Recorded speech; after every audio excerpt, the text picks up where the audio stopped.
Abra a sua Bíblia, por gentileza, meu irmão e minha irmã, na palavra do Senhor que se encontra no Evangelho de Mateus, no capítulo 8. Evangelho de Mateus, capítulo 8, a partir do versículo 5, é o texto bíblico que nós vamos ler. Preciso pedir a você também uma outra coisa, tanto para aqueles que estão acompanhando a gente pela internet ou para aqueles que estão presencialmente aqui entre nós.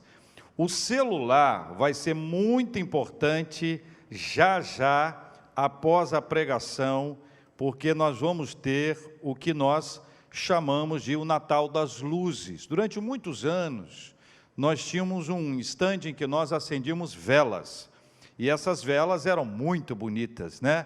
O impacto das velas traz uma perspectiva visual bastante interessante. Passou o tempo, nós viemos para cá e nós passamos a acender o celular. O impacto é exatamente o mesmo, a ideia de que Deus está trazendo sobre nós a luz e que essa luz, que é a luz de Jesus, vai contagiando.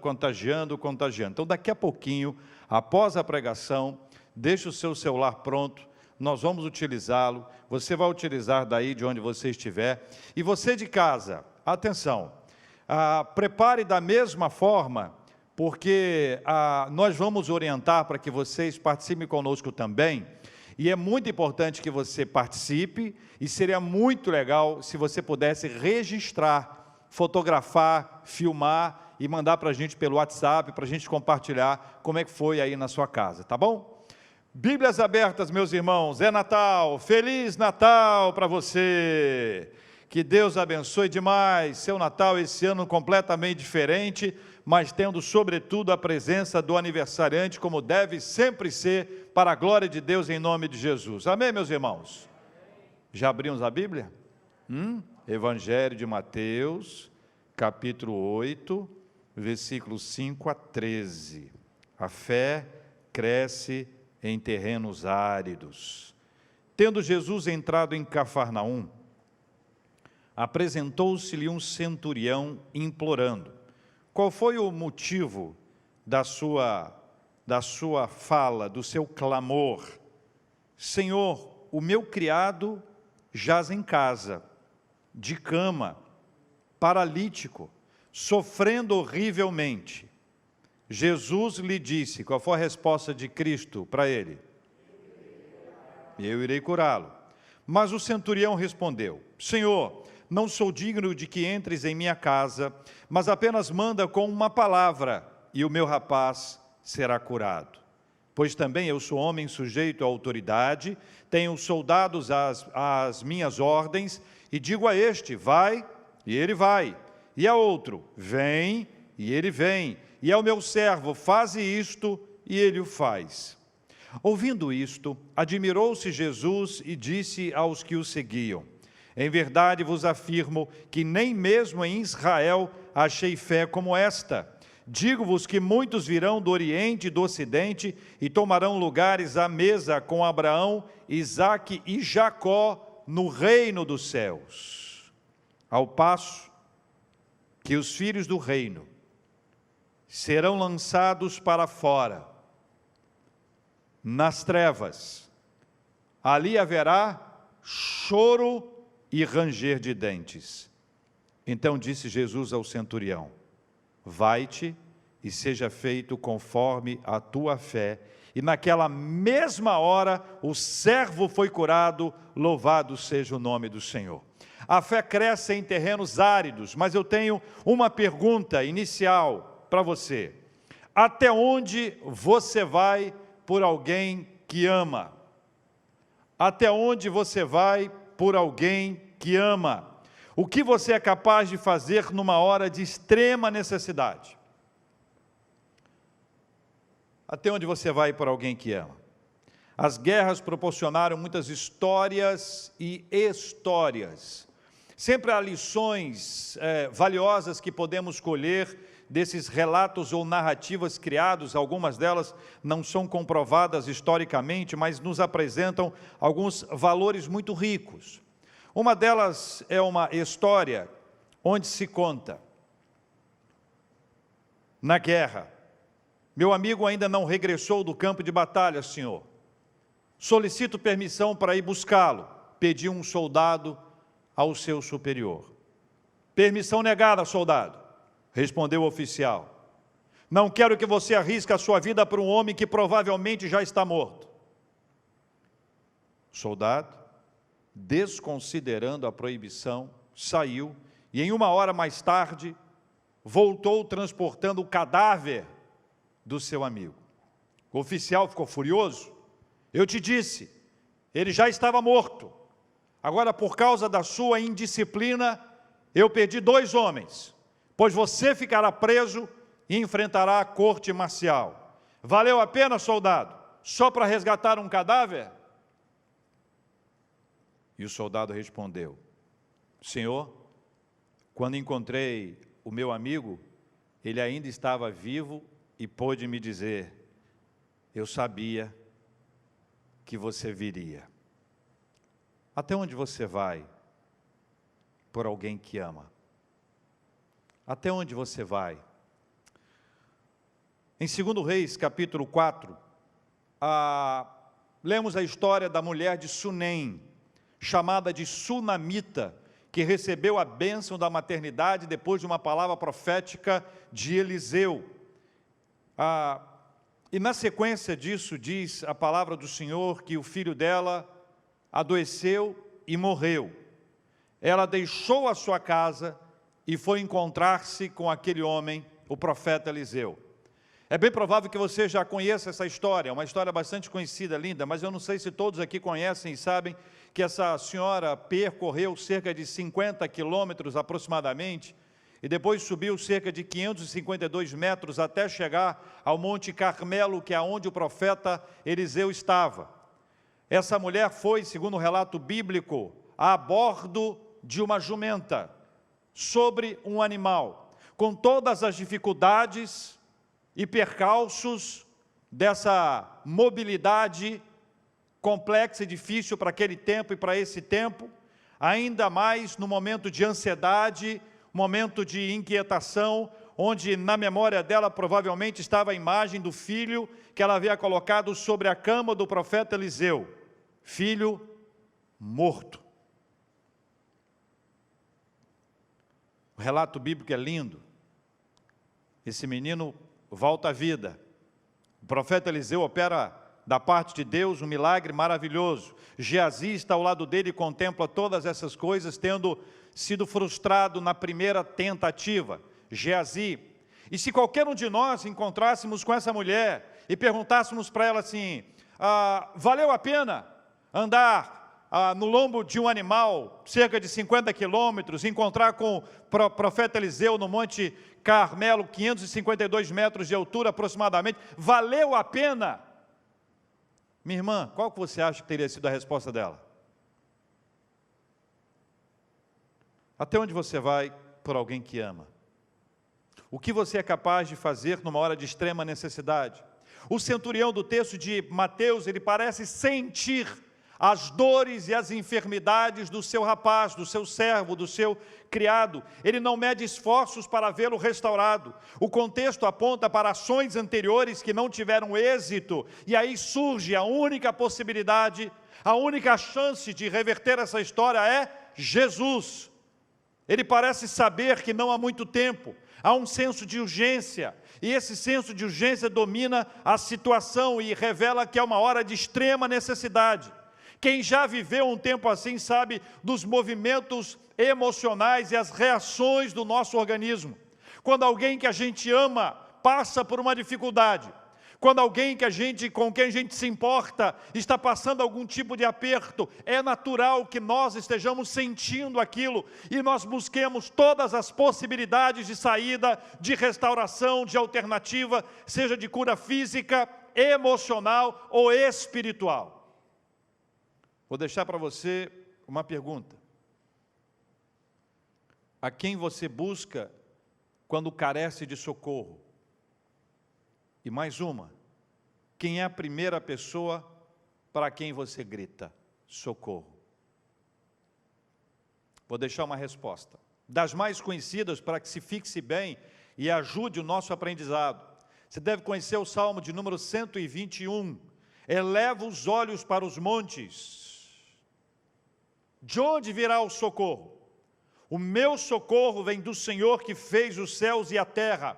Ele não permitirá que os teus pés vacilem. Não dormitará aquele que te guarda. É certo que não dormita nem dorme o guarda de Israel. O Senhor é quem te guarda. O Senhor é a tua sombra à tua direita. De dia não te molestará o sol, nem de noite a lua. O Senhor te guardará de todo mal, guardará a tua alma. O Senhor guardará a tua saída e a tua entrada, desde agora e para sempre. Amém. Mateus, inspirado pelo Espírito Santo, nos faz ver que Jesus está perto o suficiente para ouvir o nosso pedido de socorro, para nos acudir quanto às dores da vida, ainda que não possamos dizê-las, as dores, em alta voz. Até onde você vai por alguém que ama? A resposta bíblica para você é: vá até Jesus. Vá até Jesus. Até onde foi Deus por amor a você? Até onde foi Jesus por amor a você? Então, quando você contempla essa realidade do esforço, do empenho, da luta, da batalha, do sofrimento, da garra que a gente tem quando a gente está lutando por alguém que a gente ama, por alguém que a gente quer ver bem, sabendo que Deus pode curar física, emocional e espiritualmente, nós vamos até Jesus. Até onde você vai por alguém que ama, vá até Jesus, se dobre diante dele, clame ao Senhor, busque ao Senhor, nunca desista de alguém, enquanto Deus não responder para você, acabou. Até onde você vai por alguém que ama, vá até Jesus. Amém, meus irmãos? Segundo lugar, versículos 8 e 9 nos ajudam. Leia comigo. Mas o centurião respondeu: Senhor, eu não sou digno de que entres em minha casa, mas apenas manda com uma palavra, e o meu rapaz será curado. Pois também eu sou homem sujeito à autoridade, tenho soldados às minhas ordens, e digo a este: vai, e ele vai. E a outro: vem, e ele vem. E ao meu servo: faze isto, e ele o faz. Quem é digno de receber Jesus em sua casa? Quem é digno de receber Jesus em sua casa? Zaqueu, maioral dos publicanos, não era digno de receber Jesus em sua casa, lá em Jericó, até o dia em que o próprio Jesus, em Lucas 19:5, disse: Zaqueu, desce depressa, pois me convém ficar hoje em sua casa. Mateus, também publicano, ofereceu um grande banquete para Jesus em sua casa, e numerosos publicanos e outros estavam com eles à mesa, como narrado em Lucas 5. E quando questionado pelos fariseus e escribas, Jesus respondeu: os sãos não precisam de médico, e sim os doentes. Eu não vim chamar justos, e sim pecadores ao arrependimento. Nem Zaqueu, nem Mateus eram dignos de receber Jesus em sua casa, como também não eram dignos Pedro, Lázaro, Marta, Maria, Jairo, Simão o leproso e também qualquer outra pessoa que teve a honra de acolher Jesus em sua casa. Nenhum deles foi digno, nenhum de nós é digno de recebermos Jesus em nossa casa. Só que nem todo mundo entende assim. Então eu preciso amadurecer com você dois conceitos fundamentais para a fé cristã. O primeiro: quem sou eu? Eu preciso reconhecer quem sou eu. O segundo: quem é Deus? Eu preciso reconhecer quem é Deus. Eu sou pecador, caído, perdido, condenado, que precisa do Salvador, do resgate, do perdão, da nova vida e de uma nova história. Eu sou esse pecador aqui, que é apresentado diante de Deus como aquele que depende, que carece, que necessita do resgate, da ajuda, do socorro, de uma intervenção. Eu não sou digno que Jesus entre na minha casa. Então toda a minha presunção, ou toda a presunção humana, ela é deixada de lado. Toda a presunção, o pressuposto de que eu mereço, de que eu posso requerer de Deus alguma coisa, tudo isso é perdido à medida que eu contemplo a realidade da minha face, a realidade do meu espelho, de que eu sou pecador, perdido, caído, desesperadamente necessitado da obra regeneradora, da operação resgate protagonizada por Jesus Cristo na nossa história. Essa é uma realidade que precisa ser trazida para nós. Nós não podemos nos acostumar com o sagrado, acreditando que por sermos cristãos, ou por estarmos na igreja, ou por conhecermos a Bíblia, nós somos dignos de algo, ou de receber alguma coisa da parte de Deus, a não ser que esta seja encaminhada pela sua misericórdia, pela sua graça, não porque nós somos dignos, mas porque Ele é cheio de graça, misericórdia, e a graça e a misericórdia do Senhor se estendem sobre a nossa vida. A experiência diante da sarça que ardia e não se consumia, lá de Êxodo 3, é um marco no reconhecimento de Moisés, de quem ele era e de quem é Deus.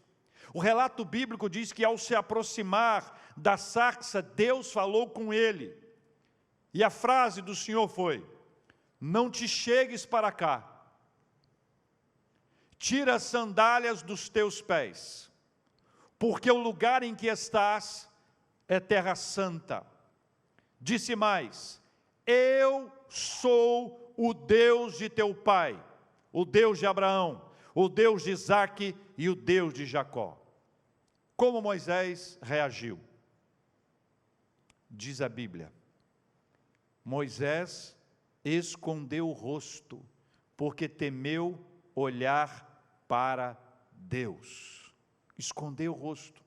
Diante da graça, diante da glória, da manifestação poderosa do Senhor ali diante dele, dessa grande teofania, dessa manifestação do Senhor diante dos seus olhos, à primeira vista houve uma curiosidade para se aproximar, ouve a voz do Senhor. Quando ele ouve a voz de Deus, o que cabe a ele nessa altura é esconder o seu rosto, é reconhecer-se pecador, pequenino, frágil, indigno, diante de um Deus poderoso, cheio de glória e de majestade. O centurião, no texto de Mateus, reconhece a autoridade espiritual de Jesus.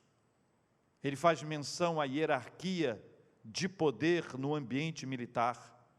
Ele sabe que Jesus tem poder para ordenar a cura e afirma. Essa frase é maravilhosa. Apenas manda com uma palavra e o meu rapaz será curado. Uma palavra. Uma palavra. Consegue enxergar a fé? É o tipo de fé tão concreta que aparentemente ela pode ser tocada. É uma fé que não está solta, é uma fé que está diante dele para dizer: basta uma palavra, apenas uma palavra e o meu servo será curado. Ele percebe a sua indignidade, mas ele reconhece a autoridade de Cristo, e são dois momentos importantes, irmãos. Minhas irmãs, a primeira parte é reconhecer que eu não sou digno, é reconhecer que nós somos pecadores e que nós carecemos de Deus. Sempre quando essa perspectiva nos é apresentada, nós vamos para frente da presença de Deus, ajoelhados, quebrantados, chorando, clamando por misericórdia e perdão, ao invés de exigirmos algo de Deus ou ficarmos de mal com Deus por algo que Ele não nos deu. A postura daquele que sabe quem é Deus é a postura daquele que se humilha, porque a Bíblia diz que aqueles que se humilham serão exaltados. É aqueles que se sujeitam a Deus, é aqueles que buscam a direção de Deus, é aqueles que clamam por perdão e por misericórdia, é aqueles que aprendem a bênção e o privilégio de jejuarem, não para ganhar alguma coisa, não para receber um benefício, não para ter uma promoção, não para ter um bem material, mas para se parecer mais com Cristo, para pedir a Ele que perdoe os nossos pecados, para clamar a Ele que nos coloque de pé, para pedir a Ele que tenha misericórdia da nossa vida. Essa postura é a postura daquele que conhece quem é Deus e sabe quem é. E apesar do tamanho, apesar da nossa vida, Ele ainda olha para a gente com olhar de misericórdia. Não à toa, o centurião disse: basta apenas uma palavra, apenas manda com uma palavra e o meu rapaz será curado. Nós precisamos avançar, irmãos e irmãs, nesse ponto que envolve o amadurecimento espiritual. Devemos compreender essa realidade dessa presença de Jesus na nossa vida. E a pergunta: quem é digno de receber Jesus em sua casa? Quem é digno de receber Jesus em sua casa? A resposta é: nenhum de nós. Nenhum de nós. Mas escuta o que ele diz. Apocalipse 3:20. Eis que estou à porta e bato. Se alguém ouvir a minha voz e abrir a porta, entrarei em sua casa, cearei com ele e ele comigo. Louvado seja o nome do nosso Deus e Pai. Porque apesar de nós não sermos dignos, e nós não somos, apesar de nós não sermos dignos, Ele vem ao nosso encontro exatamente assim. Apocalipse registra essa síntese do movimento de Deus para nos encontrar, para nos resgatar. Ele veio ao nosso encontro para mudar a nossa história. Ele entra, Ele bate na porta, essa porta é aberta pela graça do Senhor, Ele entra na nossa casa. Louvado seja Deus. Continua o texto bíblico, versículos 10 a 13. Ouvindo isto, admirou-se Jesus e disse aos que o seguiam, Mateus 8, versículo 10 a 13. Em verdade vos digo, Jesus disse, que nem mesmo em Israel achei fé como esta. Digo-vos que muitos virão do Oriente e do Ocidente e tomarão lugares à mesa com Abraão, Isaque e Jacó. Aonde, gente? Aonde? No reino dos céus, ao passo que os filhos do reino serão lançados para fora, nas trevas. Ali haverá choro e ranger de dentes. Então disse Jesus ao centurião, vai-te e seja feito conforme a tua fé. E naquela mesma hora o servo foi curado. A cura foi precedida pela fé em Jesus. Você pode falar comigo essa frase? A cura foi precedida pela fé em Jesus. Consegue acompanhar essa linha do tempo? Primeiro a fé, depois a cura. A fé cresce e se desenvolve em lugares áridos. A adversidade é uma boa incubadora para a geração de uma fé sólida e perseverante. A provação é uma espécie de prova prática, quando nós mesmos podemos avaliar a quantas anda a nossa fé, como podemos medir o nosso índice de fé. Existe a possibilidade de nós identificarmos como vai a nossa fé, como está a nossa fé. A prova, a aprovação. A aprovação é uma prova prática que mostra isso para nós. A aprovação conta para nós e apresenta isso. Daniel e seus amigos foram provados na Babilônia e mostraram a vitalidade da sua fé em situações de altíssimo risco, como a cova dos leões para ele, ou a fornalha de fogo ardente para eles. Moisés teve a sua fé provada na perseverança de uma caminhada cheia de desafios e percalços. Esther teve a sua fé provada ao desafiar o risco da morte a fim de preservar o seu povo. Débora revelou a sua fé quando precisou empreender a batalha contra Sísera. A fé cresce e se desenvolve em terrenos áridos. A cura do servo foi precedida pela fé em Jesus Cristo. Todas as vezes que há um terreno árido, todas as vezes que nós nos encontramos num deserto, todas as vezes que nós somos abalados, abatidos diante de uma circunstância adversa, maior do que a gente pode suportar, mais complexa do que nós poderíamos enfrentar, esta é uma terra árida. Mas essa terra árida, ela é ótima para o crescimento, para o desenvolvimento da nossa fé. A fé pura e simples agrada o Senhor. A profissão pública de fé do centurião produziu a admiração de Jesus. Jesus ficou admirado, perplexo, surpreso. Cafarnaum, que é onde eles estavam, é um lugar muito quente, muito quente, muito quente. Determinadas épocas do ano, é um lugar extremamente quente. Então, imagino eu, só para conjectura, né? Que no meio daquele calor intenso, a fala do centurião era como uma brisa suave, um sopro que chega e alivia o calor. É como um presente que chega na hora mais importante da correria, da agitação da nossa vida, ou como contava um amigo meu, em horas difíceis de sua vida, Deus abre para ele me contava isso, uma janela de esperança. No meio da correria, da batalha, do sofrimento, da angústia, de notícias ruins, uma após a outra, a impressão que dá é que Deus diz assim, espera um minutinho, abra a janela. Aí você abre a janela, tem aquele vento gostoso de esperança, a cortina se agita, você vê uma paisagem e aquilo traz paz para o seu coração. A paisagem que estava aqui sendo vista é exatamente essa, e Jesus cria, a partir desta paisagem, um quadro. Esse quadro é um quadro para a nossa imaginação. Jesus narra como nós podemos imaginar. Ele revela uma cena de uma mesa. Eu não sei qual é a mesa que você imaginou, mas é uma mesa aparentemente grande. Essa mesa aparentemente grande está no reino dos céus. Sentados a esta mesa estão pelo menos Abraão, Isaque e Jacó.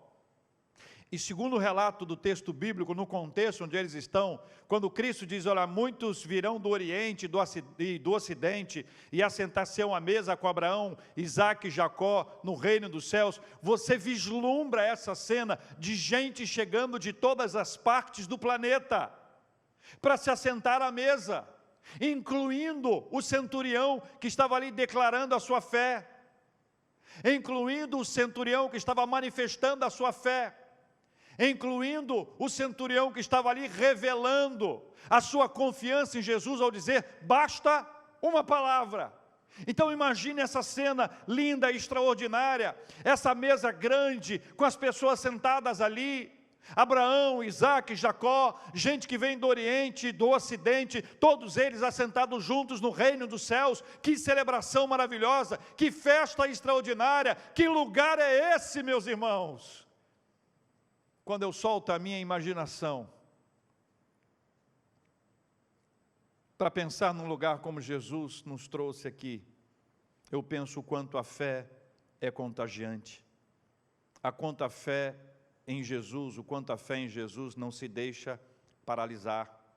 A fé em Jesus cresce em cada um de nós, a fé em Jesus cresce dentro de nós. A fé em Jesus que cresce em mim, contagia você. A fé que contagia você, contagia a sua família. E assim vai se espalhando.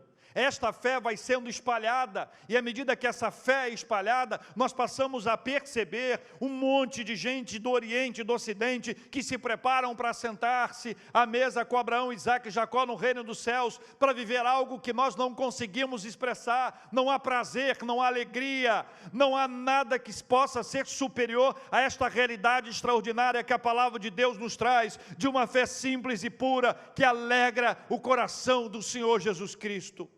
Para Jesus dizer, admirado, que jamais tinha visto fé como esta em Israel, Ele demonstra para nós que o que Ele quer de nós é uma confiança simples, é uma fé simples, é uma fé pura, é uma fé bíblica, fundamentada nas Sagradas Escrituras. É a fé de quem diz, eu creio no poder do Senhor.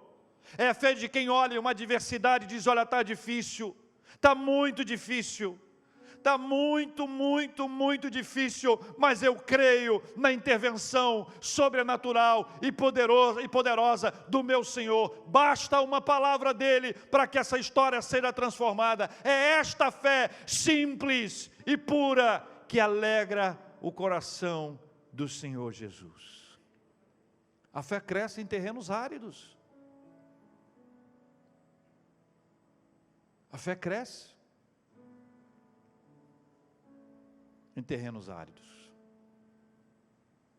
Primeiro, até onde você vai por alguém que ama? Segundo, quem é digno de receber Jesus em sua casa?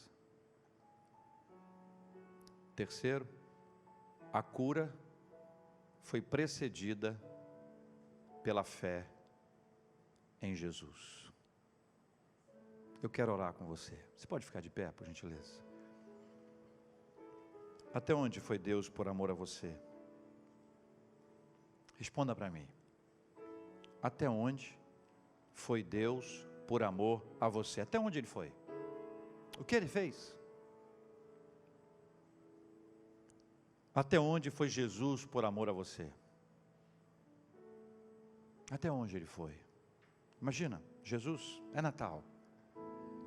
Jesus nasce naquela manjedoura. Jesus é criado ali por Maria, por José. Ele vai bem pequenininho ao templo e se encontra em dois braços importantes, Simeão e Ana. Mais tarde, aos 12 anos, ele é esquecido no templo. Quando seus pais voltam, ele está discutindo com os doutores da lei. Jesus cresce, é batizado por João Batista no rio Jordão. Há uma manifestação extraordinária, uma pomba que desce e uma voz que se ouve dizendo: este é meu filho amado, em quem me comprazo. Jesus é levado pelo Espírito para o deserto, onde depois de haver jejuado por 40 dias e 40 noites, ele é tentado pelo diabo e resiste às tentações. Seu ministério começa. Ele começa a pregar e a falar do amor de Deus. Ele toma pessoas caídas, machucadas e restaura, coloca as pessoas de pé. Ele encontra com pessoas enfermas, física, espiritual, emocionalmente, e restaura a saúde delas. Jesus traz para as pessoas uma esperança para aqueles que estavam desesperados. Ele traz consolo para o coração do aflito. Jesus, ele encontra as pessoas destruídas emocionalmente, gente volúvel, vulnerável, machucada pela vida, gente que havia mergulhado nos prazeres e não encontrou alegria e felicidade nos prazeres, gente enganada pela religiosidade frágil, apenas ritualística. Ele as encontra e as coloca de pé. Jesus toma pecadores como nós e entra em suas casas. Jesus ceia com eles, janta com eles, conversa com eles. Tudo Jesus fez, mas a perseguição foi implacável e começaram a criar estratégias para pegá-lo numa hora correta. E um dos seus discípulos resolve trair a Jesus. O plano é bolado. Jardim do Getsemane, Jesus passa a noite em oração, clamor e angústia, chorando, sofrendo, suando gotas de sangue, preso, exposto, torturado, condenado, humilhado publicamente. Jesus é massacrado pela opinião pública. Sobre ele colocam a cruz. Ele vai levando a cruz em direção ao Calvário, em direção ao Gólgota, e ele sobe uma subida íngreme, e quando chega lá em cima, destruído fisicamente, é pregado em suas mãos, é pregado em seus pés a cruz. Ele sobe naquela cruz. Aquela cruz era a minha cruz, era a sua cruz, mas por amor a você e a mim, Jesus foi até a cruz para nos dar vida e vida em abundância. Isso é Natal.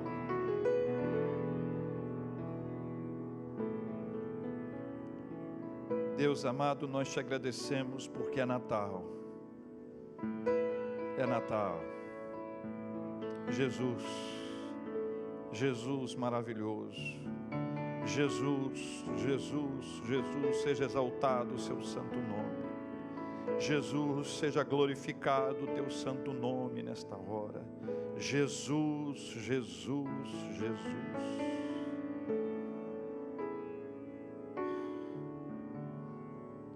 Que a nossa fé cresça nesse terreno árido, Senhor, nesses dias difíceis. Que a nossa fé seja desenvolvida pela graça e para a glória do teu santo nome. Até onde nós vamos por alguém que nós amamos, nós vamos a Jesus. Nós vamos ao Senhor, Pai. Nós vamos ao Senhor, nosso Deus amado, e diante do Senhor, do seu altar, nós vamos apresentar as pessoas com as quais nós nos importamos e clamamos ao Senhor, e clamamos, e não vamos parar de clamar. Não somos dignos que o Senhor Jesus entre em nossa casa, mas o Senhor diz: eis que estou à porta e bato. Senhor Deus, nós queremos abrir as portas da nossa casa, da nossa vida, para o Senhor entrar e cear conosco. Senhor Deus e Pai, que nesta terra seca e árida, a fé preceda a cura, e a fé que precede a cura é a fé que até que venha a cura não esmorecerá, não desistirá, não parará, não cessará. Buscaremos a Tua presença em todo o tempo da nossa vida, sem desistir um segundo sequer, sem desistir, mas com perseverança e com alegria na doce e poderosa presença do Senhor. Assim nós oramos, ó Pai, agradecidos, porque até onde foi o Senhor nos amou de tal maneira que deu o seu Filho unigênito. Até onde foi Jesus, foi até a cruz do Calvário, venceu a morte, ressuscitou, vivo está e voltará para buscar a sua igreja. Pai, este é o sentido do Natal.